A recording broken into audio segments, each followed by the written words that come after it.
The Red Death had long been feeding on the country. No sickness had ever been so deadly, so great a killer, or so fearful to see. Blood was its mark, the redness and the horror of blood.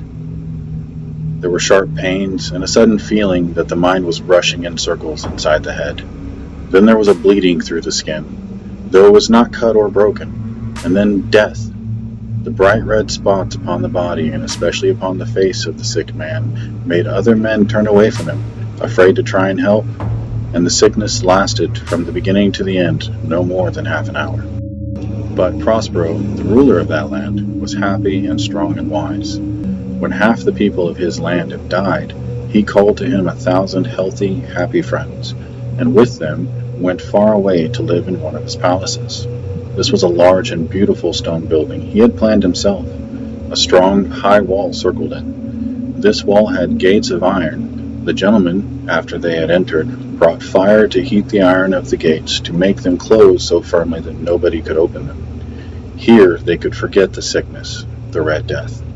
They would leave the outside world to care for itself. Prospero had supplied everything they needed for pleasure. There was music, there was dancing, there was beauty, there was food to eat and wine to drink. All these were within the wall, and within the wall they would be safe. Outside the wall walked the Red Death. It was near the end of their 5th month there that Prospero asked his friends to all come together for a dancing party, a masquerade. Everyone was asked to come dressed in fine clothes and with his eyes or perhaps his whole face covered by a cloth mask. It was a scene of great richness, that masquerade. There were 7 rooms in which Prospero's friends danced. In many old palaces the doors can be opened in such a way that rooms like these 7 can be seen all at the same time. In this palace it was different. Little more than one of them could be seen at one time. There was a turn every 20 or 30 yards to the right and left. In the middle of each wall there was a tall, pointed window. The windows were of colored glass, of the same color that was used in each room. The first room had blue cloth hangings on the walls, and blue words windows. The second room had wall hangings of that blue-red known as purple, and here the windows were purple. The third was green, and so was the glass of the windows. The fourth had hangings and windows of yellow, the fifth of white, the sixth of violet, but the 7th room had hangings on the walls made of a rich, soft cloth that was black as night, and the floor, too, was covered with the same heavy black cloth. In this room the color of the windows was not the same. It was red, a deep blood color.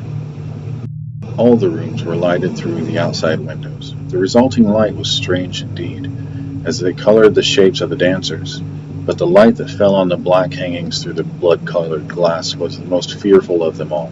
It produced so wild a look on the faces of those who entered that there were few of the dancers who dared to step within those dark walls. In this room stood a great clock of black wood. Gently it marked the seconds as they passed, and when it was time to mark the hour, the clock spoke with a loud, clear voice, a deep tone as beautiful as music, but so strange that the music and the dancing stopped, and the dancers stood still to listen, and then after another 60 minutes, after another 3,600 seconds of time, of flying time, the clock struck again, and the dancers stopped as before. Nevertheless, it was a happy and beautiful masquerade, and you may be sure that the clothes the dancers chose to wear, their costumes, were strange and wonderful.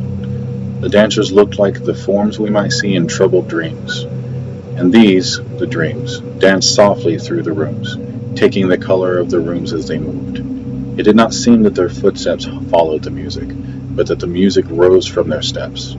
But into the 7th room the dancers do not go, for the red light coming through the windows and the blackness of the wall hangings made them afraid, and he who enters hears more deeply the striking of the great black clock. But the other rooms are crowded, and in them beats hotly the heart of life, and the dance goes on until the last clock begins to strike 12. Again the music stopped. Again the dancers stood without moving while the slow striking sound continued.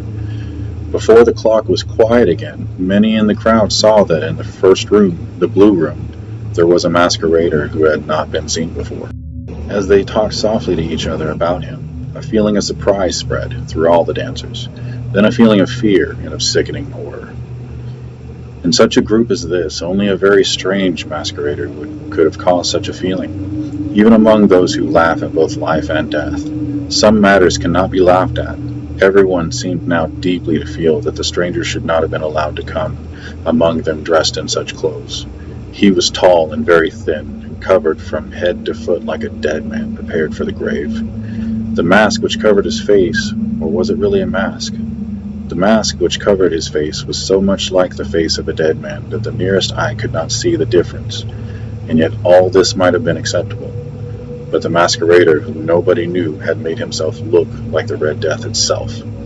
His clothes were spotted with blood, and the mask over his face was covered with the terrible red spots. Or perhaps it was indeed his face. When Prospero looked upon his fearful form, he was first filled with terror and then with anger. "Who dares?" he cried. "Take him! Seize him! Pull off his mask so that we may know who we must hang at sunrise." Prospero stood in the blue room when he spoke these words. They sounded through the 7 rooms, loud and clear. At first, as he spoke, some of the dancers started to rush toward the strange masquerader, but they stopped, afraid. No one dared to put out a hand to touch him. The stranger started to walk toward the 2nd room. He passed within a few feet of Prospero, who stood still, surprised, and while the dancers moved back from the center of the room, the stranger moved quietly, without being stopped, with a slow and measured step. Through the blue room to the purple room, through the purple room to the green room, through the green to the yellow, through this to the white, then to the violet room. As the stranger was entering the 7th room, Prospero suddenly and angrily rushed through the 6 rooms. No one dared to follow him. He held a sharp knife high over his head, ready to strike the stranger. When he was within 3 or 4 feet of the strange masquerader, the stranger turned and stood silent, looking firmly into Prospero's eyes. There was a cry, and the knife dropped shining upon the black floor, upon which a minute later Prospero himself fell dead.